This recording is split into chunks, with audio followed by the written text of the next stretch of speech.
ಎಲ್ರಿಗೂ ನಮಸ್ಕಾರ. ನ್ಯಾಚುರಲ್ ಆಗಿ ಸೋಪ್ ಮಾಡೋದು ಹೇಗೆ ಅಂತ ಹೇಳ್ಕೊಡ್ತಾ ಇದ್ದೀನಿ. ಸೊ ಅದಕ್ಕೆ ನಾನು ಕಡಲೆ ಹಿಟ್ಟು ತೊಗೊಂಡಿದ್ದೀನಿ, ಪ್ಯೂರ್ ಕಡಲೆ ಹಿಟ್ಟು, ಮತ್ತು ಆಲೋವೆರಾ ತೊಗೊಂಡಿದ್ದೀನಿ. ಇದು ಪ್ಯೂರೇ ನ್ಯಾಚುರಲ್ ಆಗಿ ಸಿಕ್ಕಿರೋದು. ಮತ್ತು ನಾನು ಸೋಪ್ ಬೇಸ್ ತೊಗೊಂಡಿದ್ದೀನಿ. ಅದಾದಮೇಲೆ ಮೈ ಅರಿಶಿನ ತೊಗೊಂಡಿದ್ದೀನಿ. ಸೊ ಇವಾಗ ಸೋಪ್ ಬೇಸು ನಮ್ಗೆ ಎಷ್ಟು ಬೇಕೋ ಅಷ್ಟು ನಾನು ಕಟ್ ಮಾಡ್ಕೊಂಡಿದ್ದೀನಿ. ನಾವು ಯಾವ ಕ್ವಾಂಟಿಟಿ ಮೇಲೆ ಮಾಡ್ತೀವೋ ಅದ್ರ ಮೇಲೆ ಡಿಪೆಂಡು. ನಾನು ಅದಕ್ಕೆ ಒಂದು ಕುಕ್ಕರ್ ಇಟ್ಟು ಅದ್ರ ಮೇಲೆ ಒಂದು ಪಾತ್ರೆ ಇಟ್ಟು ಅದಕ್ಕೆ ಸೋಪ್ ಬೇಸ್ನ ಫಸ್ಟು ಇದು ಮಾಡ್ಕೋತೀನಿ, ಲಿಕ್ವಿಡ್ ಮಾಡ್ಕೋತೀನಿ. ಬಟ್ ನೆನಪಿರಲಿ, ಸೋಪ್ ಬೇಸು ನಾವೆಷ್ಟು ಪ್ರಮಾಣದಲ್ಲಿ ಮಾಡ್ತೀವಿ ಅನ್ನೋದು ತುಂಬ ಇಂಪಾರ್ಟೆಂಟ್ ಆಗುತ್ತೆ.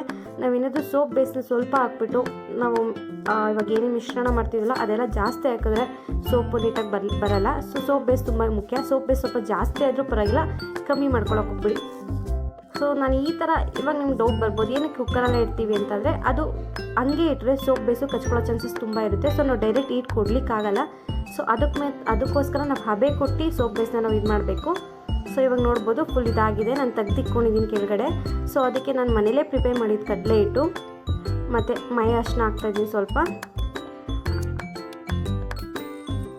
ಆಮೇಲೆ ಸ್ವಲ್ಪ ಅದನ್ನ ಟರ್ನ್ ಮಾಡ್ತೀರಿ, ಇಲ್ಲಾಂದರೆ ಅದು ಸೀದೋಗ್ಬಿಡುತ್ತೆ, ಅಂಡು ಹಿಡಿದ್ಬಿಡುತ್ತೆ. ಅದು ಅಂಡು ಹಿಡಿದ್ರೆ ಚೆನ್ನಾಗಿರಲ್ಲ. ಸೊ ಸ್ವಲ್ಪ ಆಲೋವೆರಾ ಹಾಕ್ದೆ ಹಿಡ್ಕೊಳಕ್ಕಾಗಲಿಲ್ಲ. ಅದಾದಮೇಲೆ ನಾನು ಬಿಸಿಲೇ ಅದಕ್ಕೆ ಬಿಟ್ಟೆ. ಅದಾದಮೇಲೆ ಈ ಥರ ರೆಡಿಯಾಗಿದೆ. Thank you.